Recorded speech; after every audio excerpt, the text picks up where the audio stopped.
পশ্চিমবঙ্গের আরজিকর কাণ্ডে উত্তাল ত্রিপুরার তেলিয়ামুড়া। এবার অখিল ভারতীয় বিদ্যার্থী পরিষদ ছাত্র সংগঠনের ব্যানারে বিক্ষোভ ছাত্র যুবাদের।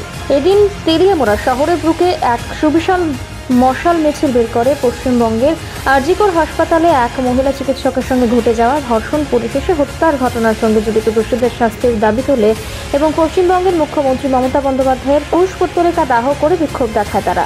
এই দিনেরই বিক্ষোভ মিছিলে উপস্থিত ছিলেন অখিল ভারতীয় বিদ্যার্থী পরিষদ সংগঠনের তেলিয়ামুড়া নগর শাখার সম্পাদক পিনাক রঞ্জন দাস, তেলিয়ামুড়া নগর শাখার সভাপতি শিক্ষক বিক্রম দেবনাথ সহ প্রায় 4 শতাধিক কার্যকর্তা।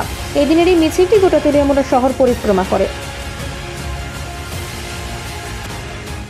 আজকে সবাই আমরা একত্রিত হয়েছি যে গত কিছুদিন আগে কলকাতায় একটি ঘটনা হয়েছিল, আরজিকর ঘটনা।